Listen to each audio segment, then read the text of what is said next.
It is so wonderful to be able to share space with someone that you already know that you are kismetly meant to be together with from the first interaction.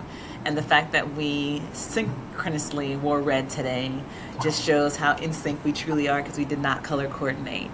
Yeah. So today I have the pleasure, the honor, and she has given the grace of speaking with me about our combined and collaborative work and passion of integrative medicine. And so, with no further ado, Dr. Sangeeta Pati, please introduce yourself and let us know how you got from there to here. Oh my. Uh, so I was born in the United States and educated in US and European countries and then in India. I was a singer, a dancer, artist, and competitive athlete who started looking at medicine when I took a cholera shot to compete in the national running 200-meter race and acquired hepatitis, went into a coma, and stayed in a wheelchair, recovering for 6 to 12 months. And so my attention turned towards the healing arts. And when I came back to the United States, I pursued a formal education in the University of Maryland, and I did medical school there. Then I went to Georgetown in DC and became an OBGYN. And like a good little girl, settle up my little practice in Washington, D.C. with 4 other women, um, until I became very aware that there was something missing in what I was doing, seeing patients for 7 minutes and all of this, and being very restricted to my pharmacy and surgery and what the science said. It never really sat well with me because my cures had always come from somewhere else. So I picked up my daughter, I was a single mother with a big German Shepherd, and moved to New York to join the Safe Motherhood Project, which was super cool because I got to travel by foot through Latin America, through many of the African countries, and through India, Thailand, Bangladesh, Nepal, to villages and to work with traditional birth attendants. And what I found there is their toolbox of options was greater than pharmacy and surgery. It was much wider. And in fact, they got great results. So I realized that my education had been very narrow and very restricted and was not very empowering at all. So when I came back, it didn't take me long to actually quit and then twiddle my thumbs, wondering what I was going to do. I went to a psychic who told me they see a bird on this side and something else on that side. And it took a couple of years, but I ended up, pursuing the integrative medicine path through A4M, and I became a faculty for them, and started teaching through that venue. And it was very confusing because you get into integrative medicine, you think, oh yeah, this path's going to be like kind of straightforward, but there's millions of tests, millions of supplements, tons of treatments. The patients are going home with big baggies of supplements. And I was always looking for that drop that created the ripple. So I developed a 5-point model system from that, which was just basic pillars, which are not rocket science, and then started teaching the doctors that until I turned my attention more recently to just empowering people to be in the driver's seat without a doctor. And with the knowledge of learning from all the wonderful practitioners who practiced with me at the Sojun Institute.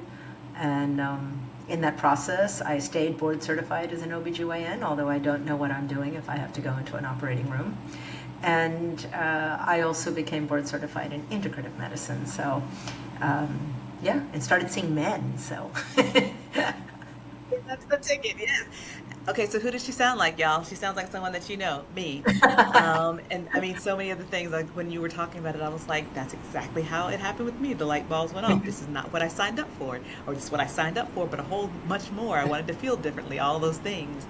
And just like listening to you talk, it's like you mirror so very much mirror my path, and that I didn't even know that all these things existed outside of this little box of conventional medicine that I thought I was to be in, and I wanted to be in, Yeah. and I desired to be in. And I realized, oh my gosh, this box is too small for me, and I don't fit in it. Nor does everything that's in this box like align, and gel with me. And so Mhm. really being able to, recognize that early, and figure out how I'm going to not only get out of this box, but create one that fits me well, Mm. Right. and has enough space in it for other practitioners and providers that Exactly. I work with well. So yeah, Exactly. so Exactly. um, so definitely really talking about integrative medicine and just evidence-based practice, because I know we talk about, we hear evidence-based practice and we think of like first thing first, best available research evidence and clinical expertise, and somewhere down the line patient values and preferences come in, but yet we don't talk about lived experience. So when you think about and your focus on evidence-based women's health, one of the things that I always talk about is traditional medicine had years of evidence before modern medicine was even a thing. So how do you hold that space for research evidence and clinical expertise and that lived experience component when you talk about evidence-based women's health? So I think you nailed it. I mean, obviously, there's thousands of years of people using the gifts that were given to us from Source, and our mothers and grandmothers and great grandmothers using this kind of information. That's how the traditional birth attendants were able to do basically what we do in the middle of the mountain with no access to even supposed medical care. And we do know that those things were stopped in the early 1900s. There was a report that came out, the Flexner Report, which was a report that was about like traditional natural practices and so on. And people basically ended up completely restricting all natural methods and the teaching of nutrition in most of the medical schools. And in fact, in order to be accredited, you couldn't teach homeopathy and energy medicine, all those things that people were using anyway for thousands of years, for about hundreds of years. It's the human gift of healing that we all have, and that we were, convinced to believe that we needed to go to a doctor to get. So, first of all, the term evidence-based medicine is just a term that comes from originating from large pharmaceutical companies that want to sell drugs. And the fact is that nobody's really interested in evidence-based medicine on getting naked and getting in the sun. What kind of money is there in that? So it's all about taking power back right now. And I Yeah. find, like, you're doing this podcast and you're trying to inspire people to take their power back, because evidence-based medicine is a joke. It's not real. It literally are books that were given to, the books that were given to me when I was at Georgetown, every single book had a stamp, gifted by Ortho McNeil, Yep. gifted by Pfizer. So every single study in there was, many of them were just from pharmaceutical companies. Nobody was bothering to study whether vitamin C did anything or anything else. So we realized that we've had a very skewed version of evidence-based. Evidence is what's in the field. Where is human consciousness taking you? What is your instinct, your intuition, your wisdom, your inner wisdom telling you? And that is evidence, because that has been there for a long time and has come from Since the source. beginning of time. The Since the beginning of beginning time, of right? time. So, and it's come from Yes. source. It hasn't been created by Yes. some corporation for some agenda. So, I yes, I think that we still talk in those studies show great. If we can prove that the studies show that if you get naked and ground yourself in the sun, in the ground, you can declot your blood, great. More power to us. We can speak a language that other people can understand. But do we need that study? No. And I have always argued that it is, for me, that thousands and thousands and thousands of years of evidence, that is the evidence that That is the evidence. it Right. wasn't influenced by the dollar. It wasn't influenced by corporate interest groups. It wasn't influenced or controlled by who's the president.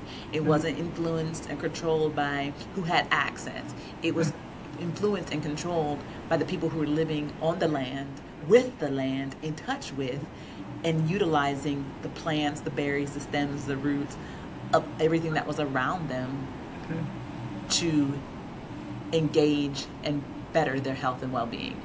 And once we start taking away from that and adding sprinkles of our own monetary gain or monetary influences, then we're taking away from that, and evidence now becomes evidence that I create, not evidence that just exists. And when we have these conversations, I realize we're not speaking the same language, because you're speaking a language that is driven solely by the dollar and not solely by the patient experience or results that can result from that experience. So again, speaking the same language and really being able to bring this perspective to the world is part of my mission. And Yay. yeah. And I think, over the last few weeks, we have had a lot of different conversations, unfortunately, the political backdrop of what happens when Medicaid is going to be removed from, thousands, probably millions of people within the next 2 years. And I have been talking about this is the time. You have a 2-year head start to realize how are you going to heal yourself? How, healthy self heal thyself. How are you going to change this so that your body will follow? And really looking at what exists. And you even said the word, I think, within the first 2 minutes of talking is about healing. We don't ever use that word in conventional medicine unless we're talking about wound healing. But we don't ever talk about healing your body. Yeah, we can hear it all day when we're talking about, dressing the wounds. The wound can heal.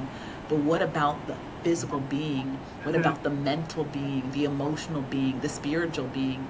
Those aspects of your being need healing too. And that's not going to come from a pill. Never has and never will.